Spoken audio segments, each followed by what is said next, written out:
प्रिय विद्यार्थियों, आज अपन फाइनेंशियल अकाउंटिंग में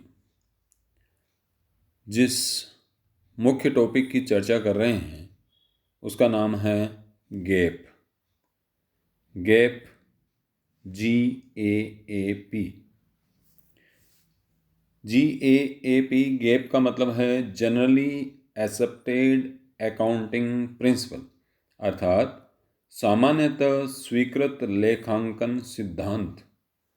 सामान्यतः स्वीकृत लेखांकन सिद्धांत, तो ये लेखांकन सिद्धांत जो हैं वो दो वर्गों में बांटे गए हैं, दो वर्गों में विभाजित किए हुए हैं। पहला है अकाउंटिंग कंसेप्ट यानी लेखांकन अवधारणाएं, और दूसरा है अकाउंटिंग कन्वेंशन यानी लेखांकन परंपराएं अथवा लेखांकन प्रथाएं। तो इस गैप या इस टॉपिक की चर्चा करने से पहले एक बात आपको मैं फिर बता देता हूँ कि इस लेक्चर को पूरा अटेंड करें, और जब पूरा अटेंड करेंगे तभी कुछ बात समझ में आएगी। अगर आपने अब तक इस चैनल को सब्सक्राइब नहीं किया है तो सब्सक्राइब भी करें और लाइक भी करें। तो अब अपन बात करते हैं gap generally accepted accounting principle की ज़रूरत क्यों पड़ती है। देखिए, सामान्यतः स्वीकृत लेखांकन सिद्धांत यानी generally accepted accounting principles, gap, वित्तीय विवरण फाइनेंशियल स्टेटमेंट जो बनाते हैं, जैसे प्रॉफिट एंड लॉस अकाउंट है, बैलेंस शीट है, ये वित्तीय विवरण है। तो वित्तीय विवरण लेखांकन सिद्धांतों के आधार पर बनाए जाने चाहिए। क्यों? अगर लेखांकन सिद्धांतों के आधार पर नहीं बनाएंगे तो स्वयं के सिद्धांत लागू होंगे, और अगर स्वयं के सिद्धांत अपनाए जाएंगे तो जो वित्तीय विवरण बनेंगे, जो प्रॉफिट एंड लॉस अकाउंट बनेगा, जो ट्रेडिंग अकाउंट बनेगा, जो बैलेंस शीट बनेगी, उन वित्तीय विवरणों की सूचना उपयोगी नहीं रहेगी, अनुपयोगी हो जाएगी। लेखांकन की सूचनाओं में विश्वसनीयता और तुलनीयता आदि के लिए गैप का पालन अनिवार्य है। गैप यानी सामान्यतः स्वीकृत लेखांकन सिद्धांतों का पालन अनिवार्य है। किसके लिए? कि हमारे जो वित्तीय विवरण बन रहे हैं उन वित्तीय विवरणों के माध्यम से हम बहुत सारे पक्षकारों को सूचना देने वाले हैं। व्यवसाय की सूचना वित्तीय विवरणों के माध्यम से जाती है। तो ये जो वित्तीय विवरण हैं, ये वित्तीय विवरण विश्वसनीय कब होंगे, तुलनीय कब होंगे। विश्वसनीयता का मतलब कोई भी व्यक्ति हमारे इन लेखों पर विश्वास करें, और तुलनीयता का मतलब कोई भी व्यक्ति किसी एक फर्म के लेखों की सहायता से दूसरे फर्म की तुलना कर सके। तो ये तुलनीयता और विश्वसनीयता कब आएगी? जबकि जो लेखे बने हैं वो लेखे सामान्यतः स्वीकृत लेखांकन सिद्धांतों के अनुसार बने हों। अर्थात अगर सिद्धांतों की पालना नहीं की जाती है तो विश्वसनीयता और तुलनीयता नहीं रहेगी। इसलिए सामान्यतः स्वीकृत लेखांकन सिद्धांतों की पालना करना जरूरी है। अब देखिए, सिद्धांत का तात्पर्य क्या होता है कि सिद्धांत से तात्पर्य है किसी भी कार्य को करने के लिए मार्गदर्शन हेतु प्रतिपादित अथवा स्वीकृत सामान्य नियम। जो सामान्य नियम होते हैं वही सिद्धांत कहलाते हैं। अब लेखांकन के सिद्धांत उसी स्थिति में सामान्य रूप से स्वीकृत होते हैं जबकि उन लेखांकन सिद्धांतों में ये तीन महत्वपूर्ण विशेषताएं हों: संबद्धता यानी रिलेवेंस, वस्तुपरकता यानी ऑब्जेक्टिविटी, और सुगमता। मतलब ये हुआ कि यदि ले कोई भी लेखांकन का सिद्धांत रिलीवेंट है, ऑब्जेक्टिविटी का गुण रखता है और फिजिबल है, सुगम है, सरल है, तब तो वो सिद्धांत सामान्य रूप से स्वीकृत हो जाएगा। सामान्य रूप से स्वीकृत होने का मतलब सभी लोग, सभी फर्में, सभी व्यवसाय उस सिद्धांत को मानने लग जाएंगे।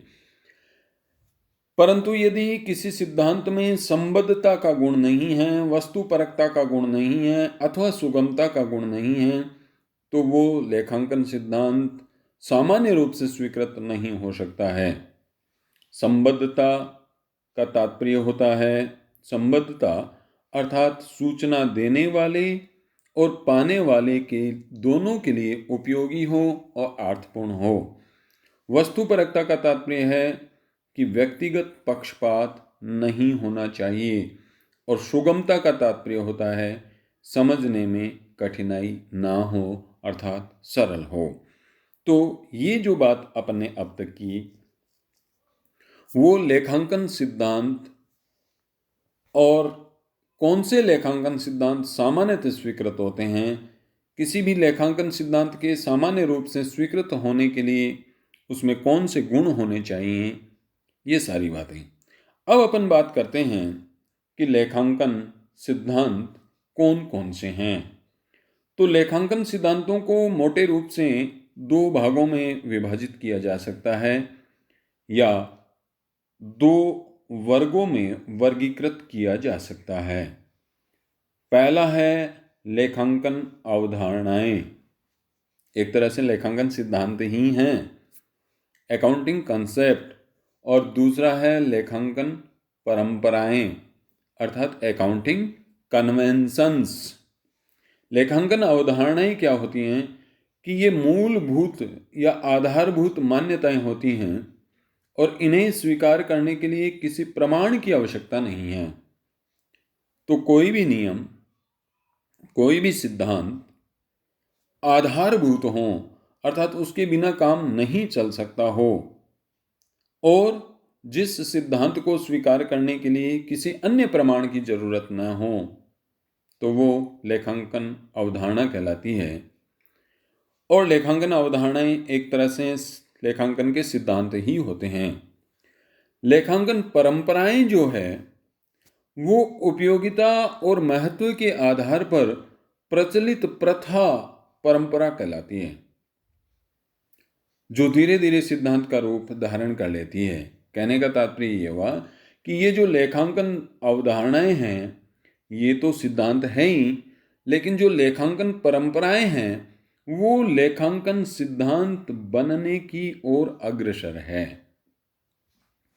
कुछ मुख्य रूप जो अवधारणाएं हैं और परंपराएं हैं उनकी अपन चर्चा करेंगे। इन सब अवधारणाओं और परंपराओं की विस्तृत जो चर्चा है वो अपन अगले लेक्चर में करेंगे। आज केवल नाम देखते हैं कि पृथक अस्तित्व अवधारणा, सेपरेट एंटिटी कंसेप्ट, मुद्रा माप संबंधी अवधारणा, निरंतरता की अवधारणा, द्विपक्ष अवधारणा, लागत अवधारणा, वसूली या आगम की मान्यता की अवधारणा, आय व्ययों के मेल की या मिलान की अवधारणा, और उपार्जन अवधारणा और लेखा अवधि अवधारणा, ये मुख्य अवधारणाएं हैं। तो दूसरी तरफ परंपराएं देखिए, अनुदारवादिता अथवा रूढ़िवादिता की परंपरा, पूर्ण प्रकटीकरण की परंपरा, महत्वता की परंपरा, संगति अथवा एक रूपता की परंपरा, और कानून पालन की परंपरा। तो इस तरीके से ये कुछ परंपराओं की सूची है और कुछ अवधारणाओं की सूची है। अवधारणा और परंपरा में कोई निश्चित या स्पष्ट अंतर नहीं किया जा सकता। बस ये दोनों ही, चाहे अवधारणा है चाहे परंपरा है, ये दोनों मिलकर के लेखांकन के सिद्धांत कहलाते हैं। और लेखांकन के जो सिद्धांत हैं वो सिद्धांत यदि सभी लोग मानने लग जाते हैं, सभी फर्में मानने लग जाती हैं, तो ये गैप का रूप यानी जनरली एक्सेप्टेड हो जाते हैं, सामान्यतः स्वीकृत हो जाते हैं। सामान्यतः स्वीकृत होने के लिए पहले अपन ने पिछली स्लाइड में देखा था कि सामान्यतः स्वीकृत होने के लिए 3 चीज़ों की ज़रूरत है। संबद्धता होनी चाहिए, वस्तुपरकता होनी चाहिए और सुगमता होनी चाहिए। तो इस प्रकार से ये लेखांकन सिद्धांत कहलाते हैं। अब इन लेखांकन सिद्धांतों की अपन विस्तृत चर्चा करेंगे कि पृथक अस्तित्व अवधारणा क्या है, ये कहाँ अकाउंट्स मेंटेन करते समय, खाते बनाते समय पृथक अस्तित्व की अवधारणा का किस रूप में पालन किया जाता है। इसी तरह मुद्रा माप संबंधी अवधारणा क्या है। तो ये सारी अवधारणाओं की विस्तृत चर्चा अपन अगले लेक्चर में करेंगे। जाते जाते एक अंतिम बात और नोट कर लीजिए कि आधारभूत लेखांकन मान्यताएं कौन कौन सी है। जो लेखांकन की अवधारणाएं हैं, लेखांकन की परंपराएं हैं या लेखांकन के जो सिद्धांत हैं, उन सिद्धांतों में से ये 3 जो हैं वो आधारभूत लेखांकन मान्यताएं कहलाती हैं। कौन कौन सी 3? निरंतरता, गोइंग कंसर्न, एकरूपता और उपार्जन संबंधी अवधारणा। एकरूपता की परंपरा, निरंतरता की अवधारणा, ये 3 जो अवधारणाएं या परंपराएं हैं, ये आधारभूत लेखांकन मान्यताएं कहलाती है। आधारभूत का मतलब क्या हुआ कि इन 3 में से किसी भी एक सिद्धांत की पालना यदि नहीं होती है तो बनने वाले लेखे विश्वसनीय नहीं रहेंगे अथवा तुलनीय नहीं रहेंगे। तो किसी भी अकाउंट किसी भी फर्म के द्वारा बनाए गए खातों में विश्वसनीयता और तुलनीयता होने के लिए क्या जरूरी है?